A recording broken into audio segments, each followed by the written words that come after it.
ದೊಡ್ಡ ಅದ್ಭುತ ಒಂದು ಹೇಳ್ತೇನೆ. ಜಗತ್ತಿನ ಯಾವುದೇ ಭಾಷೆಯಲ್ಲಿ ಇಲ್ಲದೆ ಇರತಕ್ಕಂಥ ಒಂದು ಅದ್ಭುತ ಕನ್ನಡದಲ್ಲಿದೆ. ಕುಮುದೇಂದು ಅಂತ ಒಬ್ಬ ಜೈನ ಕವಿ, ಕ್ರಿಸ್ತಶಕ 8ನೇ ಶತಮಾನಕ್ಕೆ ಸೇರಿದವನು. ಇವನು ಅಂಕಲಿಪಿಯಲ್ಲಿ ಒಂದು ಮಹಾಕಾವ್ಯ ಬರೆದಿದ್ದಾನೆ. ಅಂಕಲಿಪಿ ಅಂದ್ರೆ ಏನು? ನಾವೆಲ್ಲ ಬರೀಬೇಕಾದ್ರೆ ಅಕ್ಷರಗಳನ್ನ ಬಳಸ್ತೇವೆ. ಕ ಕ ಕಿ ಕಿ ಅ ಆ ಇ ಈ ಎಲ್ಲ ವರ್ಣಮಾಲೆಯನ್ನ ಬಳಸಿ ಬರೀತೇವೆ. ಆದರೆ ಕುಮುದೇಂದು ಅಂಕೆಗಳನ್ನ ಬರೀತಾನೆ. 2, 3, 5, 6, 7, 8, 10, 12 ಹೀಗೆ. ಇಡೀ ಕಾವ್ಯ ಪೂರ್ತಿ ಅಂಕಿಗಳೇ.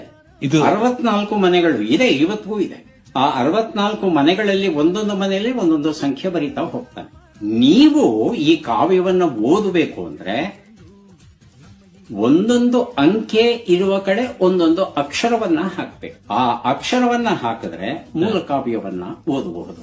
ಮೂಲ ಕಾವ್ಯ ಇರೋದು ಅಚ್ಚ ಕನ್ನಡದಲ್ಲಿ. ವಿಶೇಷ ಏನು ಅಂದ್ರೆ ಆ ಮೊದಲನೇ ಸಾಲು ಇದೆಯಲ್ಲ, ಮೇಲಿಂದ ಕೆಳಕ್ಕೆ ನೀವು ಓದ್ಕೊಂಡ್ ಬಂದ್ಬಿಟ್ರೆ ತಮಿಳಲ್ಲಿ ಕಾವ್ಯ ಓದಬಹುದು. 2ನೇ ಸಾಲು ಅಂದ್ರೆ ತೆಲುಗು, 3ನೇ ಸಾಲು ಅಂದ್ರೆ ಮರಾಠಿ, 4ನೇ ಸಾಲು, 5ನೇ ಸಾಲು, 6ನೇ ಸಾಲು, ಹೀಗೆ ಅಡ್ಡಡ್ಡ ಓದಿದ್ರೆ ಸುಮಾರು 500 ಭಾಷೆಗಳಲ್ಲಿ ಓದಬಹುದು ಒಂದೇ ಕಾವ್ಯವನ್ನು. It's a masterpiece. ಈ ತರದ್ದು ಕೃತಿ ಮತ್ತೊಂದು ಇಲ್ಲವೇ ಇಲ್ಲ ಜಗತ್ತಲ್ಲಿ ಎಲ್ಲೂ. ಅದು ಕನ್ನಡದಲ್ಲಿ.